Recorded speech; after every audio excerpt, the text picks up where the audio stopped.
అల్లు అర్జున్ ఉదంతంలో కొత్త కొత్త కోణాలు వెలుగులోకి వస్తున్నాయి, ప్రచారంలోకి వస్తున్నాయి. వాస్తవం అన్నటువంటిది నిజం ఎప్పుడు కూడా నికార్సుగా ఉంటుంది, కానీ ఆలస్యంగా బయటకు వస్తుంది. ఈలోపు అబద్ధం ఆరులు చుట్టూ వస్తుంది.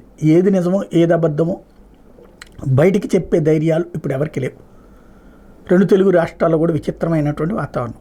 అందులో ప్రస్తుతం అల్లు అర్జున్కి సంబంధించి పుష్ప సినిమాకి సంబంధించి ఒకటి సరే పోలీసులు కోపంతో ఉన్నారా, లేదా అల్లు అర్జున్ బయటికి రాలేదా, వాళ్ళు చెప్తే వినలేదా, ఇవి ఒక ఆస్పెక్ట్. ఇవన్నీ ఆల్రెడీ వినేసాం.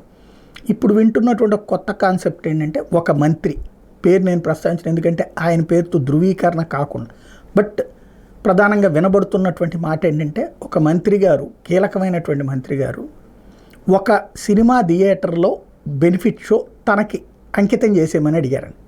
అలాగనే ఆయన ఏదో టికెట్లు అమ్ముకోవడానికని కాదు, తనకి ఎమ్మెల్యేలు ఎంపీలు వీళ్ళ నుంచి ఒత్తిడి వస్తుంది కాబట్టి వాళ్ళందరినీ, అంటే మంత్రులు కానీ మిగతా వాళ్ళు, ఈ సినిమా అల్లు అర్జున్ సినిమా బాగా ఫెమిలియర్ కాబట్టి హడావిడి నడుస్తుంది కాబట్టి, ఇవి నాళ్ళ పిల్లలు వాళ్ళందరికీ అది ఉంటుంది కాబట్టి సకుటుంబ సపరివార సమేతంగా మన వాళ్ళందరూ సినిమా చూడటానికి ఒక షో కావాలి, ఆ షోని ఏర్పాటు చేసేటట్టు చూడమంటే ఆ మంత్రి గారి పిఏ గారు మాట్లాడారు ఈ సినిమాకి సంబంధించినటువంటి వాళ్ళతో.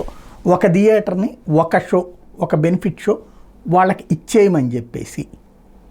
అయితే సాధారణంగా థియేటర్ రెంటు ప్లస్ ఆ టికెట్ల రెంట్లు కూడా, టికెట్ రేటు కూడా అక్కడ రికార్డులో చూపించాలి, ఇన్కమ్ ట్యాక్స్ ప్లస్ దాని మీద జిఎస్టీ కూడా చూపించాలి. దానికి ఉచితం అని చెప్పడానికి కుదరదు.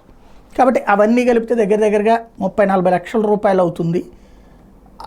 అది పెట్టుకుంటానంటే కనుక, అంటే థియేటర్ సినిమాకి సంబంధించిన రేటు మేము భరిస్తాం, థియేటర్ రెంట్ని అట్లాగే స్నాక్స్ ఇవన్నీ పెట్టాలి కదా పెద్దవాళ్ళు వచ్చినప్పుడు, కలిపితే ఒక 60 లక్షల దాకా అవుతుంది. స్నాక్స్ థియేటర్కి సంబంధించి మేము ఇదే స్నాక్స్ను షోకి అయ్యే డబ్బులు వసూలు చేసుకోకుండా మేము మీకు ఫ్రీగా ఇచ్చేస్తాం.